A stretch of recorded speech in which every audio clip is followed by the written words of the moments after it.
Welcome to NaviWork, your guide to settling into a new organization. Fresh out of school or transitioning from one organization to the next. I know it can be challenging to navigate the work environment because I've been there, done that, and worn the t-shirt. I am the amazing Ameze and I'm here to help. I can't wait to see you every Monday at 7 a.m. Good morning, good afternoon, good evening, from wherever you're watching me from. Welcome to NaviWork with Amazing Ameze, your guide to navigating the workplace.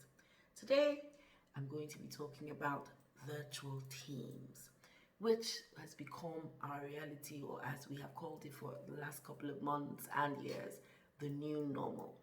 With the incident of COVID, we were forced into virtual teaming. So people work remotely, people work hybrid models, and people work with teams from all over the world. Of course, that poses its own challenges because remember, going into the office helps you to meet your teammates face to face. And there's something about face to face interaction. It helps you to build trust. It helps you to just know who you're dealing with. Look the person in the eye and sort of know whether the person has been honest with you or not been honest with you. So, how do we work in virtual teams? First of all, we must recognize that virtual teams have come to stay.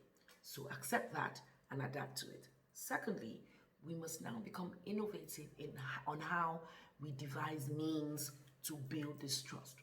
You can have virtual team building parties. In one of the organizations that I worked with, we had Christmas parties virtually.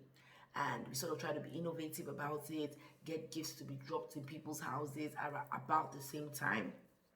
Thank God for technology, and everybody's on the teaming meeting. Everybody's saying, "Oh wow, I just got this. Oh wow, I just got." So it's exciting. Another challenge with virtual teams, especially when they're from around the world, is the fact that they're dealing with people with different cultures. So nuances, things you believe. I remember once I traveled to Germany and I was shopping, and when I came back from shopping, I just threw my things on the table, and they said to me, you don't put things on the table, or put shoes rather on the table. It's not a good thing. But the thing is, I didn't know that. So the truth is, every culture has what's acceptable to them, what's not acceptable to them. And to be honest, to understand that culture almost 100% of the time, it's better done when you can see the people. But this is virtual teaming now. We don't have a choice. We can't get to see each other. So we need to make the best of it. So how do we manage this? Oh, we become sensitive. We do a lot of research. Don't just take it that, oh, this is the way we do things, they should understand. Ugh, doesn't mean anything. It does. The key to building a strong team is that there's trust between the teammates. So when you're dealing with a virtual team, you need to focus on building trust. Research how to communicate with the people from various cultures, especially people within the team. Research what acceptable norms are. And then you can clarify, you can say, you can show that you're trying to make sure that you work well with them and say, oh, I read this about working with somebody from China. How correct is this? And I hope I haven't done this while working with you. And the person can say, oh, well, it's a myth. It's not really that serious. Or the person can say, oh, wow, thank you for even bothering to go that deep. Yes, we have these norms and nuances. And yes, it can come across as this or that if you do this or that. It shows that you are interested in getting to know your teammates, even though they're around the world, and you're concerned about how to relate with them. And team meetings, we talked about talking to people generally or attending meetings. Virtual team is the same thing.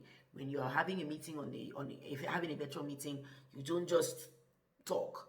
You have icons that say you can raise your hand. You raise your hand and then you talk, but make sure that you're not interrupting people and you don't come off as rude. A lot more is written about it in the book, in the chapter. So get to reading that once the book comes out. I hope you found this useful within the time that I was able to have this chat with you. And I really do hope you have an excellent week. So till we meet again next week, have an amazing week. And if you have any questions, please send an email to amazingameze@naviwork.live. Have an excellent week.